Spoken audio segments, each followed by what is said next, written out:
Oi, você que nos acompanha aqui pelo YouTube da Rede Século XXI e gosta de ter mais informações sobre a Igreja no mundo e do Papa Francisco? Então fique ligadinho porque preparamos um conteúdo especialmente para você. Mas antes de começar, não se esqueça de se inscrever no nosso canal e ativar o sininho.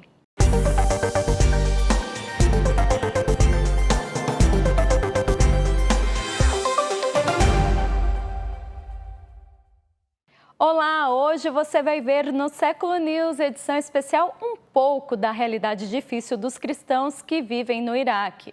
Tem também uma entrevista do Papa Emérito Bento XVI sobre a sua renúncia. E ainda, uma religiosa que defende o papel da mulher dentro da igreja. Papa Francisco conheceu de perto o antigo livro cristão de Karakosh, que foi resgatado das mãos do Estado Islâmico. Este é Sidra, um manuscrito aramaico com pelo menos 500 anos. Pertence à Igreja Siríaca Cristã de Karakosh e contém orações a serem recitadas entre as festas da Páscoa e da Santa Cruz. É uma joia para esta comunidade cristã, a maior do Iraque. Um livro com história, porque objetos como este foram alvos do Estado Islâmico. Um grupo de padres conseguiu escondê-lo e, em 2017, 2 jornalistas italianos o encontraram. Acabou nas mãos da Fox Civi, uma federação de organizações cristãs dedicadas ao trabalho voluntário. Seus membros restauraram o livro.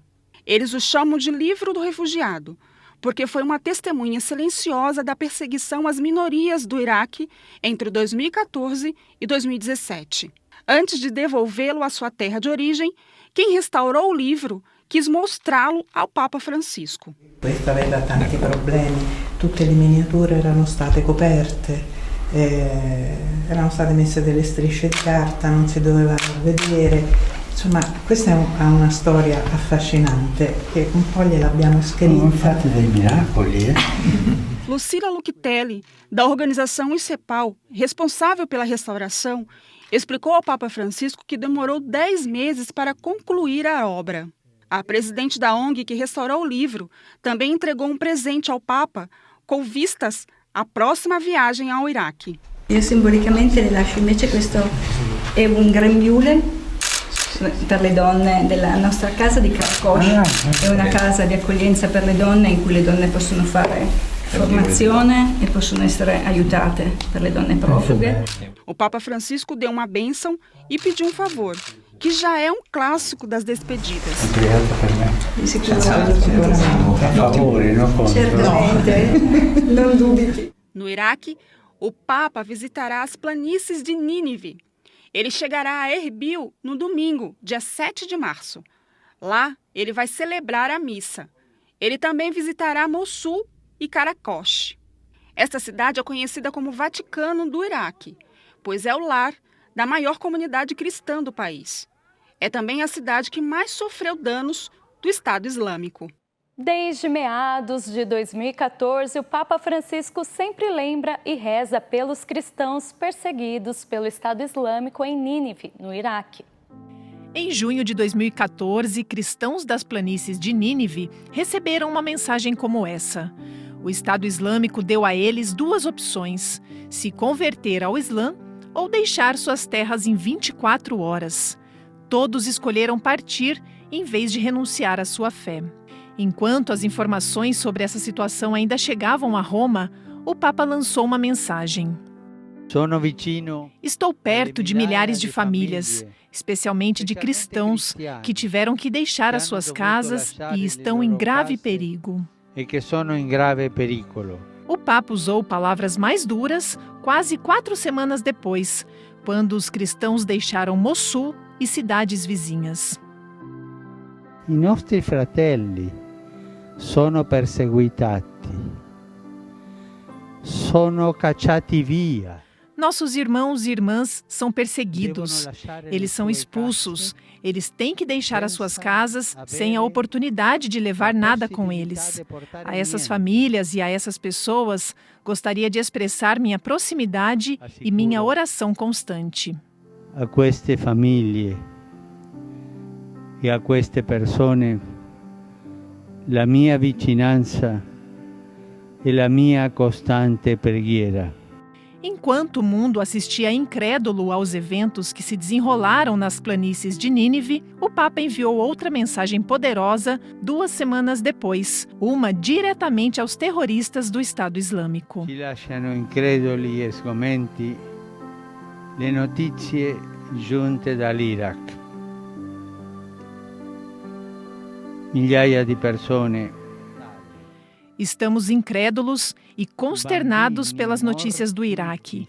Milhares de pessoas, muitos deles cristãos, estão sendo expulsos de suas casas de forma brutal.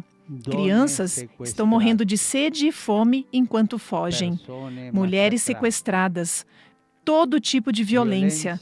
Destruição em toda parte. Destruição de casas, do patrimônio religioso, histórico e cultural. No entanto, tudo isso ofende gravemente a Deus e ofende gravemente a humanidade. O ódio não é suportado em nome de Deus. A guerra não é travada em nome de Deus. Tutto questo offende gravemente Dio e offende gravemente l'umanità. Naquela ocasião, pediu à comunidade internacional que tomasse medidas importantes como ele o fez.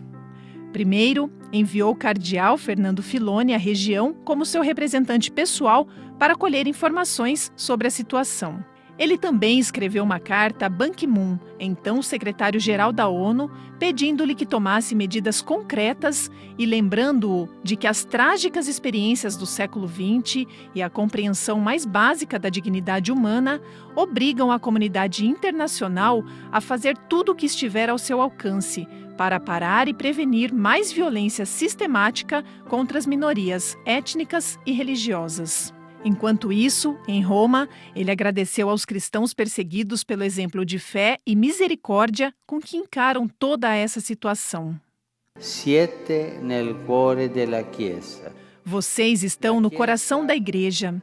A igreja sofre com vocês e a igreja se orgulha de vocês. É um orgulho ter filhos e filhas como vocês. Fiera di avere figli come voi. Para todos eles, a proposta desafiadora do Papa é perdoar e começar do zero na unidade. A cidade de Karakosh aguarda ansiosamente a visita do Santo Padre. Apesar do número de cristãos ter reduzido drasticamente após a invasão do Estado Islâmico, muitos retornaram para suas casas. Em 2014, o Estado Islâmico forçou os cristãos a deixarem a cidade de Bagdeda, que no Iraque é conhecida como Karakosh. Quando eles a recuperaram em 2016, foi isso que encontraram. O Estado Islâmico abandonou a cidade, deixando as paredes cobertas por terríveis mensagens dirigidas aos cristãos. Esse padre se lembra de uma em particular. Eles diziam: seu líder está no Vaticano e não pode fazer nada por você. Não pense que poderá fazer algo. A tradução é mais ou menos essa, não me lembro das palavras exatas. Eles também encontraram a igreja de Altaíra, a Imaculada Conceição, convertida em um campo de tiro. Mas quando o Papa chegar, ele terá uma visão muito diferente.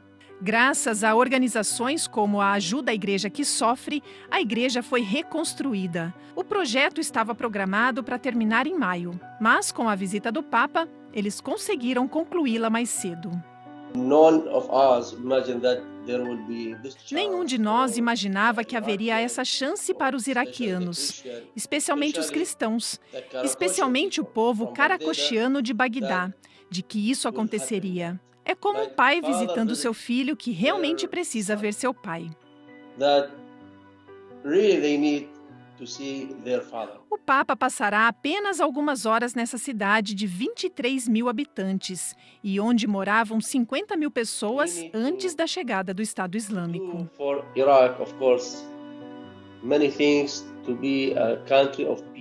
Precisamos fazer pelo Iraque, claro, muitas coisas para ser um país de paz. E, claro, o importante é salvar o cristianismo neste país, porque realmente estamos em um momento que é muito, muito difícil. E se continuar assim, é claro, não haverá mais cristãos no Iraque. E isso é tão triste. There will be no more Christianity in Iraq. And this is so sad. Para os cristãos iraquianos, a visita do Papa é uma celebração, mas não ofusca as suas lutas. Os cristãos estão em perigo de extinção no Iraque. Dos 1.400.000 cristãos que existiam no Iraque em 2003, apenas 250.000 permanecem.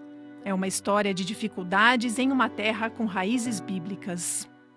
A Unesco lidera um projeto para revitalizar a cidade de Mossul, no Iraque. A cidade faz parte do itinerário do Papa Francisco. Revivendo o espírito de Mossul é um projeto liderado pela Unesco para reconstruir a cidade destruída pelo Estado Islâmico em 2014 e que o Papa Francisco irá visitar em 7 de março. Um dos objetivos do projeto está refletido no próprio nome da iniciativa, reviver o espírito de Mossul, não apenas reconstruindo os edifícios, mas também apoiando a comunidade que o Estado Islâmico tentou destruir. A iniciativa começou em 2019, em colaboração com o governo iraquiano e os Emirados Árabes Unidos. A reabilitação dos edifícios importantes, incluindo a mesquita Al-Nuri, o minarete Al-Ladba, a Igreja Católica Síria Altaera e a Igreja Latina Adsa. Um processo minucioso que inclui a remoção de entulhos, o estabelecimento da segurança, a avaliação da estabilidade das estruturas e a documentação das peças originais. Um exemplo disso é a equipe que trabalha na mesquita Al-Nuri e coletou mais de 40.000 tijolos, cerca de 5.600 toneladas de entulho e 20 dispositivos explosivos improvisados foram encontrados lá. A maioria dos artefatos explosivos foram colocados dentro das paredes. O Estado Islâmico retirou o gesso, removeu a pedra da parede da mesquita, cavou cerca de 50 centímetros para colocar os dispositivos explosivos improvisados e recolocou a pedra e o gesso. Assim, ninguém vai saber se tem bomba ou não. O projeto atraiu muitos dos ex-habitantes da Cidade Velha, muçulmanos e cristãos que viveram juntos até que o Estado Islâmico os expulsou. Durante anos viveram em paz. Por isso, incentivam as pessoas a trabalhar nesse projeto. Por exemplo, muitos muçulmanos trabalham nas igrejas e há cristãos que trabalham na mesquita. Mais de 400 pessoas foram contratadas para trabalhar nas diferentes obras. É um esforço para criar oportunidades de emprego e devolver um bom ritmo de vida à comunidade local. Por meio do trabalho em equipe e da experiência de engenheiros, arqueólogos e arquitetos, as mesquitas e as igrejas devem ser concluídas até 2023.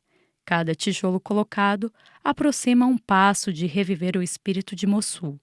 Na oração mariana do Ângelus deste segundo domingo da Quaresma, o Papa refletiu o Evangelho do dia e propôs jejum de não falar mal dos outros. Ao final do Ângelus, o Papa lamentou outro trágico sequestro em massa de meninas de uma escola na Nigéria.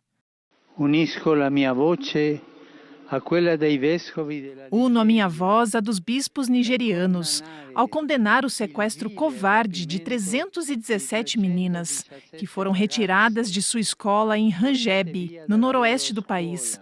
Eu rezo por essas meninas, para que possam voltar para casa logo.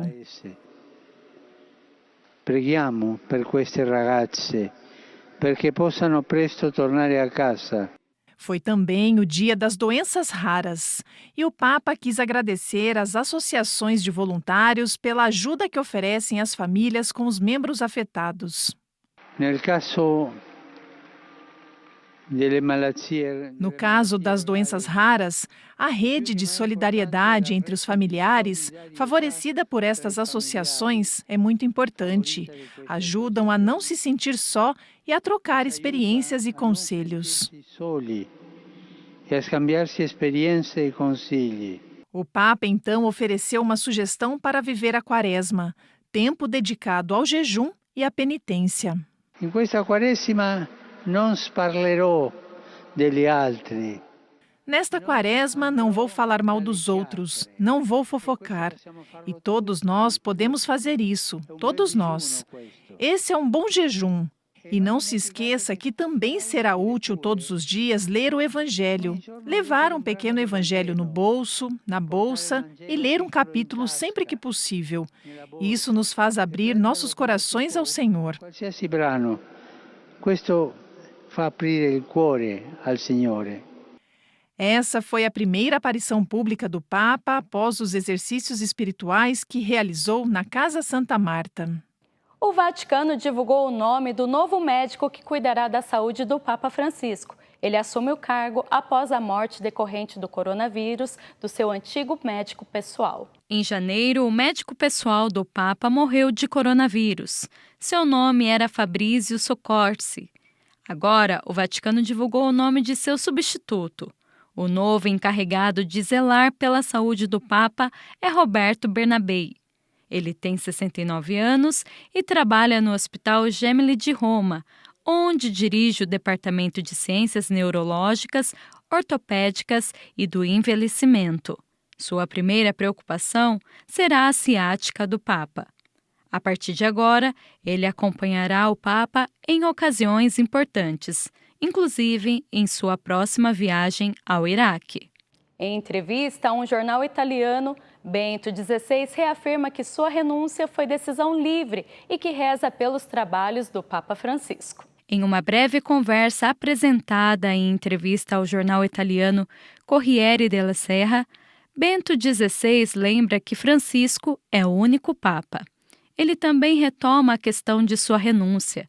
Ele diz que foi uma decisão livre e premeditada e que não foi resultado de nenhuma conspiração. Especificamente, ele afirma o seguinte: alguns amigos meus, um tanto fanáticos, ainda estão furiosos e se recusam a aceitar a minha decisão.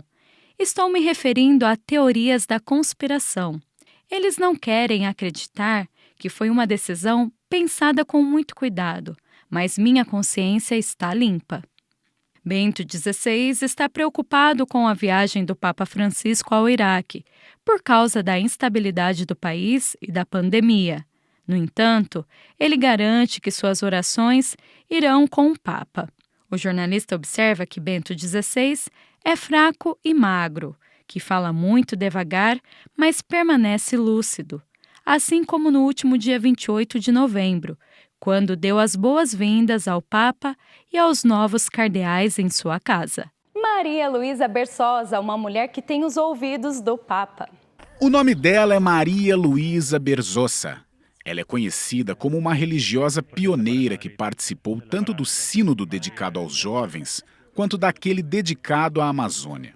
Ela ganhou as manchetes em maio de 2019, quando o Papa Francisco a nomeou uma das 3 consultoras do Sínodo dos Bispos. Durante o sínodo sobre a juventude, o Papa modificou as regras e usou sua autoridade para permitir que os superiores gerais votem, sejam padres ou não. Foi então que deixou de fazer diferença para os superiores gerais, se eu era mulher ou homem, e isso nos levou a nos perguntar: por que fazer essa distinção? Uma defensora vocal do papel das mulheres na Igreja, irmã Berzosa, disse que reviver o espírito do Concílio Vaticano II é um dos principais focos do pontificado do Papa Francisco. Fui magoada pela Igreja, mas nunca quis ir embora, sempre quis ficar. Quer dizer, é isso. Esta é a Igreja de Jesus. Jesus e a Igreja são um e o mesmo para mim, não separados. A Igreja me leva a Jesus e Jesus me leva de volta à sua Igreja. Irmã Maria Luísa Berzosa afirma que a Igreja deve buscar formas criativas de enfrentar os desafios de nosso tempo. Mas, acima de tudo, a Igreja deve ouvir e dar voz a todas as pessoas. Como é minha vida cotidiana como mulher na Igreja? Ofereço orientação espiritual, dou exercícios espirituais, ouço as pessoas e as acompanho na formação. Eu sou uma educadora, mesmo que não seja uma escola. Em nossos grupos, enfatizo como a nossa deve ser uma igreja sinodal e participativa. Como membro do corpo permanente que prepara e organiza as Assembleias Gerais do Sínodo, a irmã Berzosa estará envolvida na próxima, que está marcada para 2022 e está definida para abordar o tema da sinodalidade na Igreja. Fernando Poveda, autor do livro O Casal de Sucesso, aponta algumas diretrizes para a construção ou manutenção de um relacionamento saudável e duradouro. Encontrar um relacionamento estável e saudável com o parceiro certo nem sempre é fácil. O que é ainda mais desafiador é manter esta estabilidade e sentimento de felicidade em meio aos desafios da vida de hoje. Fernando Poveda escreveu 10 diretrizes para ajudar a encontrar esta estabilidade e construir um relacionamento de sucesso. Essas diretrizes podem ser encontradas em seu livro O Casal de Sucesso. Fernando sugere que levar seu relacionamento a sério é crucial. Significa estar ciente de que você deve cuidar disso o tempo todo. Ele explica que funciona como uma profissão. Quanto mais você aprender sobre relacionamentos, seu parceiro e você mesmo, mais preparado e bem-sucedido você será. A chave número 1 é levar a sério a vida de casal. É interessante como levamos nossa vida profissional muito a sério. Assim como um arquiteto precisa de formação profissional para evitar a construção de uma ponte defeituosa e estuda 5, 6, 7 anos, também precisamos levar os relacionamentos a sério. Leia livros, participe de conferências, palestras e assim por diante. Outro ponto importante que o livro menciona é aprender a se comunicar corretamente. Fernando sugere que se comunicar com assertividade e evitar críticas pode ser a ponte que sustenta a comunicação positiva. Muitos relacionamentos falham porque eles se amam, mas não sabem dizer. Quando encontram tempo, não sabem como se expressar. Uma das principais coisas que trago de minha experiência empresarial para o meu relacionamento é como ser muito assertivo e dizer as coisas de uma forma positiva. A conversa é necessária quando algo precisa ser melhorado. No entanto, é importante saber como dizer sem magoar a outra pessoa. Em outra dica, Fernando escreve sobre como é normal ter desentendimentos e maus momentos, porque as crises são inevitáveis. Ele sugere que não temam, nem desistam, e antes, lembra aos leitores que é preciso saber gerenciá-las.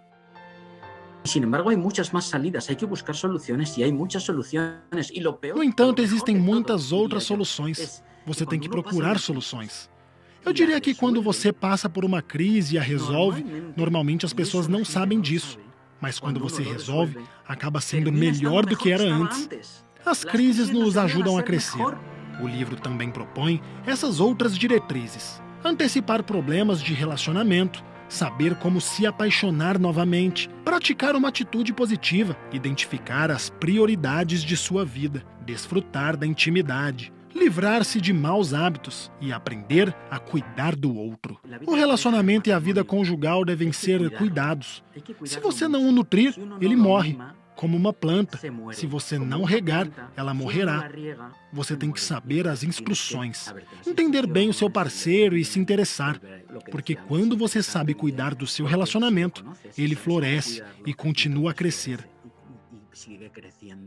Fernando diz que o objetivo de O Casal de Sucesso é ajudar os casais a desenvolver rotinas saudáveis, que não apenas irão melhorar sua vida amorosa, mas também torná-la bem-sucedida. Seguindo o exemplo do Papa, ele quer que as famílias encontrem um terreno comum e descubram o que os une, independentemente de suas crenças. E você que nos acompanhou em primeira mão aqui pelo YouTube, pode rever esse conteúdo na tela da Rede Século XXI. O programa é exibido todo sábado às 5 da tarde. Obrigada pela companhia. Até semana que vem. Tchau!